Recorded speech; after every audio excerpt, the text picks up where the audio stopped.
You are not kind. You are afraid. You smile, you agree, you help, not because you want to, but because you fear what will happen if you don't. But what if I told you this constant urge to please others is slowly destroying you? Today, we will uncover the hidden cost of people pleasing, and once you see it clearly, you'll never do it again. People imagine that those who constantly please others are simply nice, perhaps even noble in their ability to put others first. Niceness can be a disguise. What we call kindness is often the armor of fear, and beneath that armor, hidden in the silent chambers of the psyche, lies the true motive, the terror of being rejected, abandoned, or unloved. The roots of this terror stretch back into the earliest chapters of life. A child does not reason through their emotions. They absorb them. Every raised voice, withdrawn affection, or disappointed look becomes a lesson in survival. The child begins to equate approval with safety and disapproval with danger. In these small but frequent exchanges, the mind begins constructing a fundamental rule.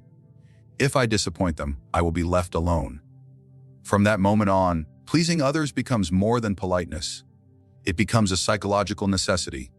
The child smiles when they want to cry. They agree when they inwardly rebel. They anticipate needs before they are voiced. Not because they're mature, but because they're afraid. This is not love.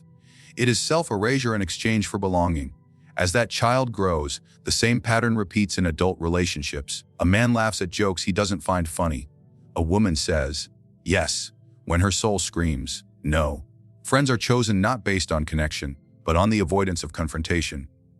Every encounter becomes a performance. Every boundary crossed is rationalized, but all of it is an echo of that original wound. The fear of being pushed away, of being unloved, of becoming invisible. This fear manifests in subtle but powerful ways. The people pleaser over-apologizes. They fear that speaking their truth will offend. They downplay their needs. They avoid difficult conversations. They become masters at reading the emotions of others. Not out of empathy, but out of vigilance. They must constantly monitor others' reactions, looking for signs of disapproval, like a radar always scanning the room for emotional threats. This is not generosity. It is hypervigilance born of emotional trauma. In truth, people pleaser does not love others more than themselves. They simply fear others more than they love themselves. Their behavior is not rooted in altruism, but in anxiety. They fear what will happen if they are truly seen, and so they present only the parts that they believe will be accepted. This curated self, this polished, agreeable version, becomes their identity. It is not who they are. It is who they think they must be to avoid exile. Society often rewards this behavior. People pleasers are praised as dependable, selfless, even saintly. But what society praises is often what the soul suffers from. While the outside world may see a good person, the inner world tells a different story, one of resentment, burnout, and a gnawing emptiness that grows each time the individual sacrifices their truth for the comfort of others.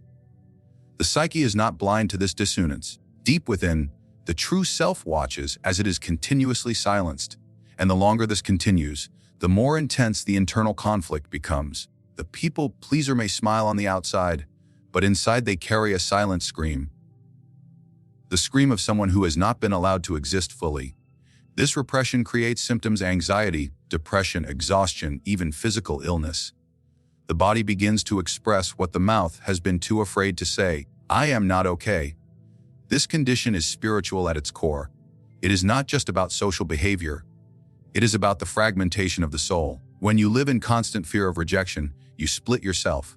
One part becomes the actor, agreeable, charming, adaptive. The other part is hidden away, wild, honest, defiant.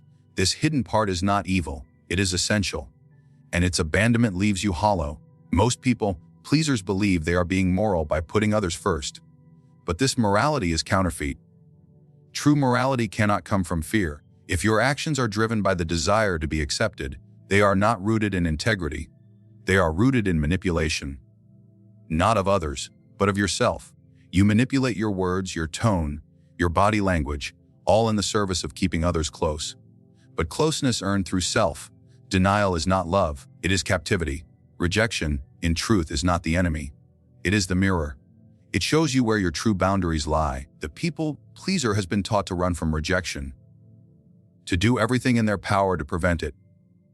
And in doing so, they become strangers to themselves. They lose the ability to discern where they end and others begin. Their identity dissolves into the expectations and preferences of those around them. They live a borrowed life, animated by fear rather than authenticity. The pursuit of external validation is not a harmless habit. It is a psychological transaction in which you trade pieces of your soul for the temporary illusion of worth. At first, it may feel like connection. You receive praise, approval, smiles, and invitations. You feel included. You feel wanted. But beneath that pleasant surface lies a dangerous compromise, the silent betrayal of your inner self. The more you adjust yourself to be liked, the more you abandon the truth of who you are. This betrayal does not begin as a conscious decision. It begins subtly in moments of fear or discomfort. You hold back your opinion because you don't want to upset the group. You hide your sadness because others expect you to be strong. You say yes when every cell in your body resists. These decisions are often praised by others as being polite, flexible, kind. But inside, something begins to split. You begin to notice a distance growing between your words and your feelings, between your actions and your inner truth. That distance is the fracture where your authentic self starts to disappear. The self that emerges in its place is what psychology calls the persona, the social mask you wear to navigate the expectations of the world. It is not inherently evil. It serves a purpose. It protects you. It helps you survive. But the longer you live through this mask, the more you forget what lies underneath. You become a reflection of what others want to see, rather than a reflection of what you truly are. Your life becomes reactive, not creative. You are constantly adjusting, filtering, and performing, all for the hope that you will be accepted. External validation becomes your drug. It offers you temporary relief from the deep fear that you are not enough on your own. But like any drug, its effects are short-lived. You need more. You check your messages, your social media, your relationships, searching for signs that you matter, that you are liked, that you are approved of. And every time you receive that approval, it soothes the wound, but only briefly. Then it returns, deeper and more painful than before. The tragedy is that in this endless chase for external validation, you lose touch with your inner compass. You no longer ask yourself, do I want this? But rather, will they like me if I do this? You no longer act from a place of authenticity, from calculation. Your decisions are based not on what resonates with your soul, but on what will gain the most applause. Slowly, your life becomes a performance, and you the actor. Trapped on a stage you never chose, playing a role that drains your spirit. There is a particular kind of suffering that comes from living in this way. It is the suffering of self-abandonment. You sense that something is wrong, but you can't quite name it. You feel restless, anxious, disconnected. You achieve things, win praise, earn love. But none of it touches you deeply. It all feels hollow. That is because your victories do not belong to the real you. They belong to the version of you that was designed to win approval. And so they cannot nourish you. They cannot fulfill you. This self-betrayal is not loud. It does not always come with tears or breakdowns. It often comes with quiet resignation. A sense that life is happening, but you are not in it. You are watching yourself from the outside. You say the right things. You smile. You keep the peace. But inside, there is a voice that says, "This is not me." You begin to feel like a stranger in your own life. You go to places that don't inspire you. You surround yourself with people who don't see you. You spend your time on things that do not reflect your values. And yet, you keep doing it because it keeps others happy. But keeping others happy becomes a prison. You begin to believe that your worth depends on their reactions, that if they disapprove, it means you are wrong. If they criticize, it means you are broken. This belief gives others power over you, the power to shape your self-image, to control your sense of identity. You become fragile, easily shaken by a disapproving look or a silent treatment. You lose your ground. You doubt yourself. You apologize for simply existing in your natural state. What is sacrificed in this process is not just individuality, but wholeness. You cannot be whole if parts of you are hidden, rejected, or silenced.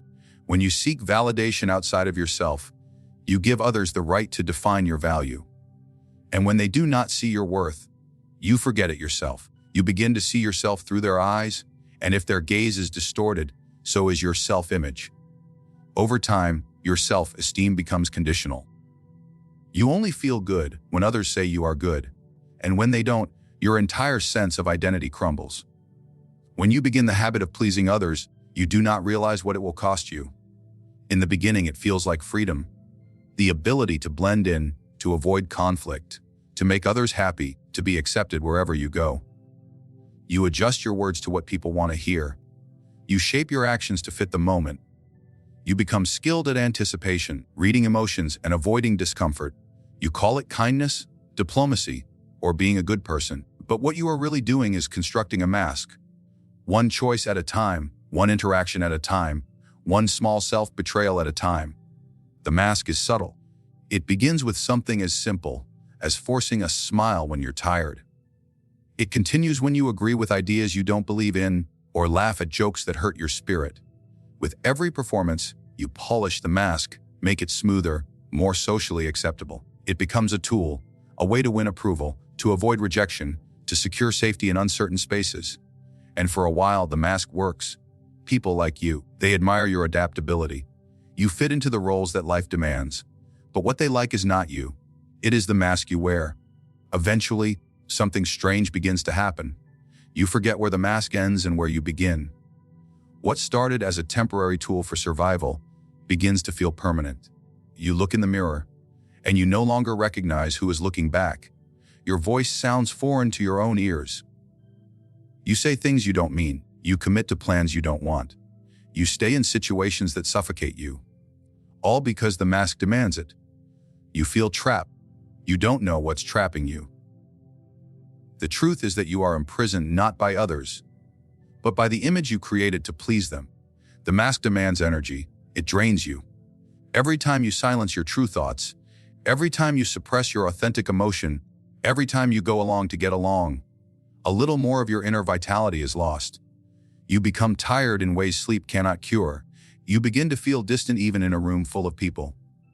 The world may celebrate you, but you feel unseen. They cheer for the version of you that never existed, and in this applause, you feel most alone. Because deep down, you know that if they saw the real you, the one behind the mask, they might not stay. This fear becomes the iron bars of your psychological cage. You tell yourself you cannot be real, because being real is dangerous. Being real might cost you love. It might disrupt your relationships, shatter the image people have of you, break the fragile balance you've maintained, so you continue the performance, thinking you are protecting yourself. But what you are protecting is a prison. You have locked yourself in and thrown away the key. You are no longer living. You are maintaining an illusion that becomes heavier with each passing day. As the years go by, the mask becomes harder to remove. It fuses with your identity. People expect you to act a certain way. The agreeable one, the helper, the fixer, the peacekeeper. And now breaking free doesn't just mean changing how you act. It means confronting how others see you. It means risking confusion, disappointment, even anger. It means hearing the question that haunts the people pleaser most. What happened to you? But nothing happened. You simply got tired of living a life that was never yours. The mask also has a shadow. Every part of you that you suppress. Your anger, your sadness, your desire to say no, your need for rest, does not disappear. It goes underground. It festers. And eventually, it erupts in strange and sometimes destructive ways. You might explode in moments you least expect. You might feel resentment toward those you've tried so hard to please. You might find yourself withdrawing, feeling numb, or sabotaging relationships. These are not signs of weakness. They are signs of a soul trying to breathe, a soul suffocating under the weight of inauthentic living. You may begin to notice that even your dreams betray your discomfort. You dream of running away, of screaming, of being lost in a crowd. These are not meaningless symbols. They are the unconscious mind crying out, pointing to the reality that your external life is no longer in harmony with your inner world. Your psyche rebels against the mask. It wants truth. It wants liberation. But liberation comes at a cost. The cost of being misunderstood, the cost of disappointing others, the cost of being alone for a while. And this is where many people retreat, reinforcing the cage, choosing familiar pain over unfamiliar freedom. There is also a great irony in wearing the mask. You wear it to be accepted, but it ensures that you never truly are. Because no matter how much praise you receive, you will always question it. You will wonder, would they still love me if they knew who I really am? And that question haunts you. It steals your peace. It keeps you stuck in cycles of perfectionism and anxiety, always adjusting, always pleasing, never resting. The approval you gain comes with a hidden message. You are acceptable only when you are not yourself. And so, even in validation, you feel rejected. Even in love, you feel alone. There is a part of you that you've been taught to fear. A voice you were conditioned to ignore, silence, or shame. It emerges in moments when you feel the impulse to say no, when you feel anger rise in your chest, when you want to walk away, when something in you knows this is not right for you. But instead of listening to it, you suppress it. You tighten your jaw, soften your tone, tell yourself not to overreact and smile. You don't want to appear difficult. You don't want to ruin the mood. You don't want to be rejected. So you disown that part of yourself. That part is your shadow. The shadow is not evil. It is not dangerous. It is simply the side of you that has been buried, denied, or unloved. It is everything you had to hide to be accepted. Your anger, your jealousy, your resistance, your wildness, your raw honesty, your power. And because the world rewards the pleasing, obedient, and polite version of you, the shadow gets pushed further and further into darkness. It does not disappear. It waits. It watches. And over time, it becomes the very key to your freedom. Because it holds the pieces of you that are most real. The desire to always be liked often stems from the fear of this shadow. You were told it was wrong to feel anger, wrong to be selfish, wrong to stand your ground. So you made yourself small. You learned that approval was given when you smiled instead of spoke, when you helped instead of rested, when you agreed instead of questioned. In doing so, you became safe, but you also became incomplete. You cut yourself in half. You became light without darkness, presence without depth, life without authenticity. And now, you wonder why you feel empty, even when you're surrounded by people. Your shadow carries everything you needed, but had to hide. It contains your natural instincts, your boundaries, your sacred no, your unapologetic self. And the more you avoid it, the more life will force you to face it. Through anxiety, through burnout, through relationships that mirror your deepest wounds. The person who cannot say no will attract those who take too much. The person who hides their needs will find themselves surrounded by people who disregard them. These are not accidents. They are psychological mirrors, revealing what lives in the shadow. To reclaim your freedom, you must stop negotiating with your truth. You must stop packaging yourself for others. This begins not with grand rebellion, but with quiet self-honesty. Begin by noticing when you say yes and mean no. Notice when your body tenses around certain people. Notice the moments when your smile is a mask. These are the cracks in the armor, the places where your shadow is whispering. It is not asking you to become aggressive or arrogant. It is asking you to become whole. It is asking you to stop amputating your soul for the sake of harmony. Facing your shadow is uncomfortable because it means reclaiming parts of you that were once shamed. But that discomfort is sacred. It means you are finally touching what is real. You will discover that your anger was never just rage. It was protection. Your resistance was not rudeness. It was clarity. Your sadness was not weakness. It was sensitivity. These parts were not flaws. They were signals, speaking in a language you were never taught to understand. To integrate them is not to become selfish. It is to become integrated. It is to stop abandoning yourself in every room you walk into. The fear of being disliked is often the fear of being authentic. The cost of being liked by everyone is that you will be known by no one, not even yourself. You cannot be both fully pleasing and fully alive. One must be sacrificed. The choice is not easy. It will require you to face disapproval. Some people will not understand the shift. They have grown used to the version of you that puts their needs first. But the discomfort of disappointing others is far less damaging than the lifelong wound of disappointing yourself. Your shadow, once integrated, becomes a force of grounded confidence. You stop performing and start existing. You stop explaining and start embodying. You stop shrinking and start standing. You no longer ask for permission to feel what you feel or to want what you want. And in that transformation, you will find a kind of peace that approval can never offer. Because it comes not from being seen by others, but from finally seeing yourself. The most terrifying thing about the shadow is not its darkness, but its truth. And once you face that truth, you no longer need the mask, the applause, or the permission of the world to be who you are. Certainly. Here is the conclusion for the entire script. You'll stop pleasing people after this, written in a Jungian, introspective, and soul-stirring tone, tying together the psychological depth and inner journey explored across all 4 keynotes. You were not born to be a mirror for the world's expectations.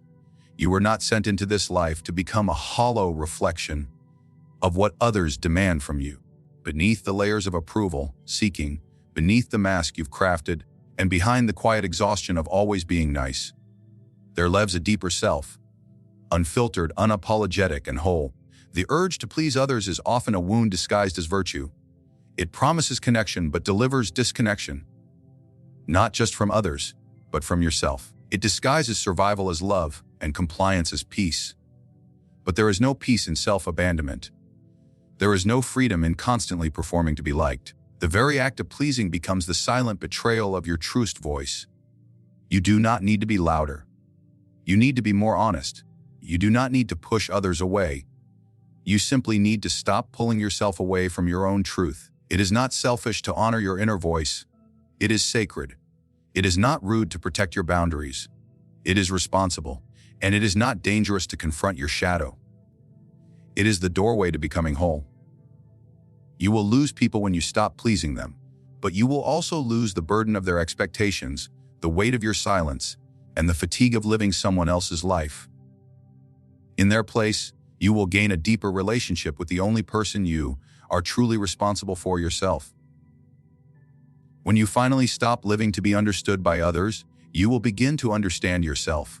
And in that understanding, you will discover a truth far more powerful than any approval. You were always enough, even when you stopped being what they wanted.